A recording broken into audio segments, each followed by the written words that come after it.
Après 5 mois et 11 soirées de compétition, le SX Tour s'arrête à l'Arena de Montpellier ce samedi 12 décembre pour sa grande finale 2015. Un rendez-vous inédit qui verra le sacre de 2 pilotes champions de France, que ce soit en SX2, la catégorie des 254 temps, 125 de temps, ou alors en SX1, 4,5 4 temps ou 2,5 de temps. Il ne fait aucun doute que les titres seront bataillés jusqu'au drapeau à damier.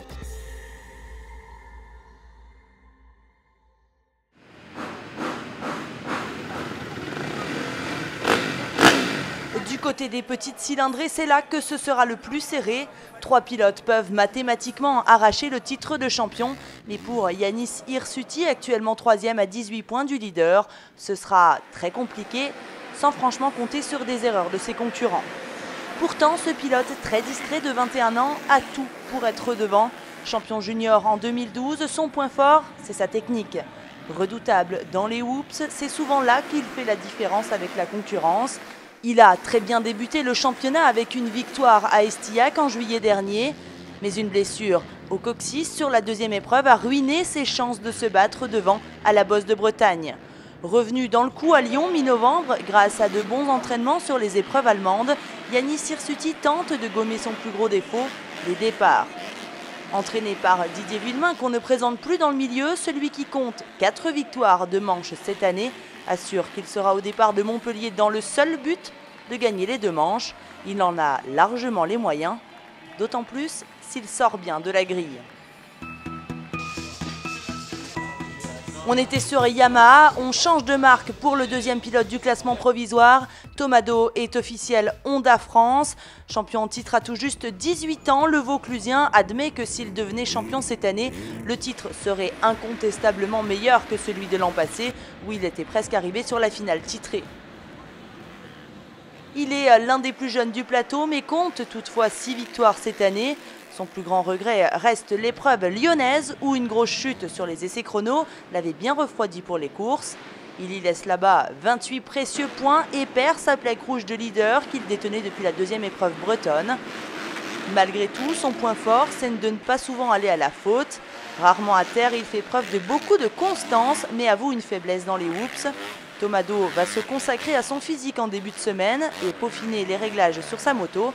Sa fougue pourra être l'élément qui fera la différence samedi soir face à l'un des plus anciens du plateau, Florent Richier, 31 ans, plaque rouge. C'est lui le leader avec seulement 2 points d'avance sur Tomado. Il fait figure de papa au milieu des jeunes du plateau SX2. Habituellement pilote de 4,5, le choix de cette cylindrée s'est fait après une blessure début juin. Et après 2 mois off et un manque de préparation certain sur la 450, il s'est accordé avec son team JPM pour la catégorie des SX2 à partir de la deuxième épreuve du SX Tour. Il était effectivement absent à Estillac. Un pari un peu fou puisque les premières épreuves ont été un peu difficiles. Manque de rythme par rapport à la concurrence. Mais une fois qu'il a retrouvé les sensations, il a enchaîné les succès. Il compte d'ailleurs 7 victoires. C'est lui qui a le plus gagné et c'est important car en cas d'égalité de points à l'issue de samedi soir, c'est le pilote qui a le plus de victoires au compteur qui remporte le titre. Il a démontré qu'il était capable de gagner même avec un mauvais départ comme à Lille. Il arrivera donc avec la plaque rouge, certes, mais surtout avec une expérience qui sera indéniablement sa force. Et sous ses airs de petit rigolo, Florent Richier cache une certaine sagesse à côté des jeunes. Jamais titré en France, alors qu'il compte 3 titres outre-Rhin, il va lui aussi tout faire pour inscrire son nom au palmarès du Supercross français.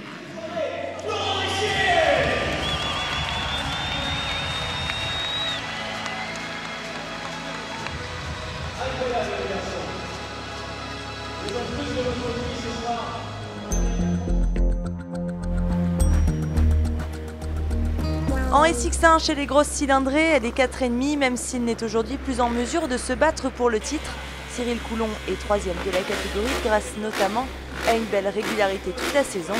Le Picard, qui évolue sur le SX Tour depuis près de 15 ans, a été sacré champion junior en 2001, mais plus récemment en 2008 en SX1 et vice-champion en 2012 et 2013. À 33 ans et papa d'un petit garçon, ce pilote très discret a perdu la fougue de la jeunesse mais c'est sans doute ce qui lui assure sa constance. Par ailleurs, le pilote support VHR a toujours très envie de se battre. Il a toujours été placé cette saison entre la 3 et la 5e place, ce qu'il voudrait par-dessus tout à Montpellier, montrer qu'il est toujours présent en remportant sa première victoire de la saison devant les deux ténors qui se sont livrés une bataille sans merci depuis le début de l'année, Cédric Soubeyras et Fabien Isoard. Né à Avignon il y a 26 ans, Cédric Soubeyras évolue sous les couleurs du team Yamaha 2B cette saison, après avoir parfaitement débuté l'année par une victoire à Estillac. Le week-end suivant, en revanche, il établit sa plus mauvaise performance avec une 4e place. C'était à la Bosse de Bretagne. Cette année, il remporte 2 finales, malgré une peur qui le hante depuis les blessures de ses amis proches, Romain Berthomé et Mika Musquin.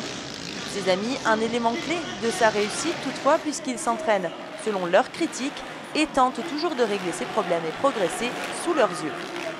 Titré en SX1 il y a 3 ans, il sait que ce sera difficile d'aller chercher le titre 2015, car la différence de 13 points avec le leader sera difficilement rattrapable.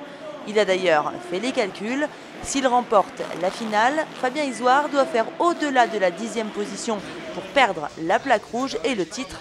Autant dire très peu probable, d'autant que le pilote Honda SR Moto Blues va tout faire pour briller à domicile.